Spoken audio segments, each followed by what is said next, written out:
প্রিয় ছাত্রছাত্রীবৃন্দ, আমার চ্যানেলে তোমাদের সকলকে স্বাগত জানাই।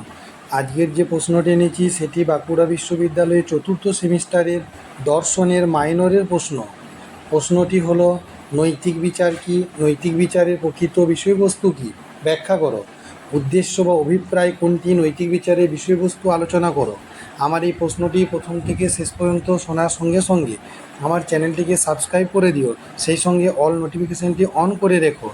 আর আমার চ্যানেলটিকে বেশি বেশি করে শেয়ার করে দিও, যাতে অন্যান্য ছেলেমেয়েরাও এই প্রশ্ন এবং উত্তরগুলো পেয়ে উপকৃত হতে পারে।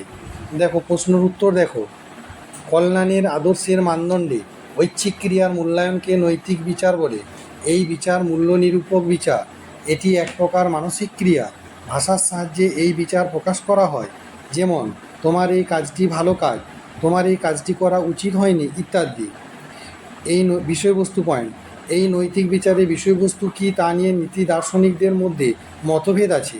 কেউ কেউ মনে করেন নৈতিক বিচারের প্রকৃত বিষয় হলো উদ্দেশ্য, কেউ মনে করেন অভিপ্রায়, আবার কেউ মনে করেন চরিত্র হলো নৈতিক বিচারের বিষয়। প্রথম পয়েন্ট, উদ্দেশ্য। উদ্দেশ্য হলো কাম্যবস্তুর ধারণা, যেটিকে মন নির্বাচন করে নেয়। সাধনের জন্য ব্যক্তি কর্মে প্রবৃত্ত হয়। বাটলার প্রমুখ সজ্ঞবাদীরা বলেন নৈতিক বিচারের বিষয় হলো উদ্দেশ্য। এই মতে কাজের ফলাফল যাই হোক না কেন, কাজের উদ্দেশ্য যদি ভালো হয় তাহলে কাজটি ভালো বলে গণ্য হবে। উদ্দেশ্য শব্দ হলে কাজটি শব্দ বলে গণ্য হবে। যেমন কোনো ডাক্তার একজন রোগীর দেহে অস্ত্রোপচার করলেন, কিন্তু রোগীটি মারা গেল। এই ক্ষেত্রে ফল খারাপ হলেও চিকিৎসকের কাজটি নিন্দনীয় নয়, কিন্তু এই মত গ্রহণীয় নয়, কেননা উদ্দেশ্য ভালো হলেও সব ক্ষেত্রে কাজ নীতির দিক থেকে ভালো নাও হতে পারে। যেমন কথিত আছে, রবিনহুড গরিবদের সাহায্য করার জন্য দস্যুবৃত্তি অবলম্বন করেছিলেন।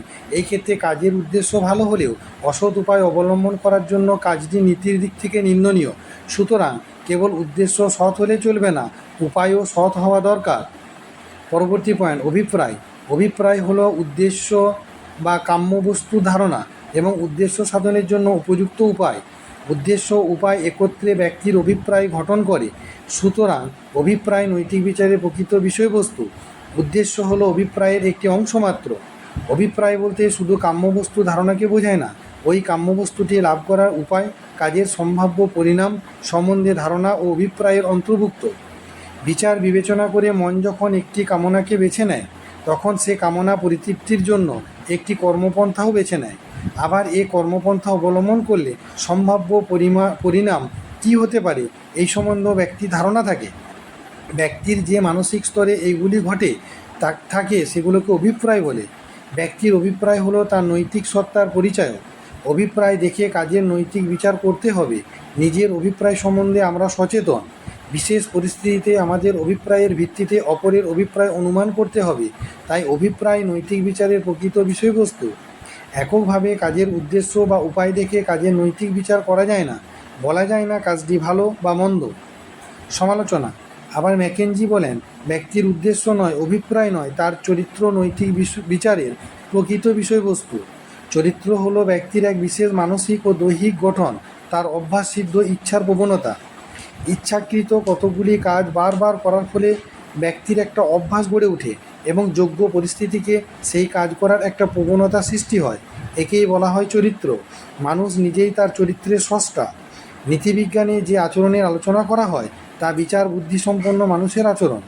আচরণের মাধ্যমে ব্যক্তির ব্যক্তিত্ব বা চরিত্রের প্রকাশ ঘটে। চরিত্র আচরণের অভ্যন্তরীণ দিক। মানুষের চরিত্র আচরণের উপর প্রভাব বিস্তার করে। যে ব্যক্তি সৎ চরিত্রের হয়, তার আচরণ সবসময়ে সৎ হয়, সে কখনো অসৎ আচরণ করতে পারে না। এই জন্য ম্যাকেঞ্জি বলেন চরিত্র হলো নৈতিক বিচারের বিষয়বস্তু। আলাদা পেরা।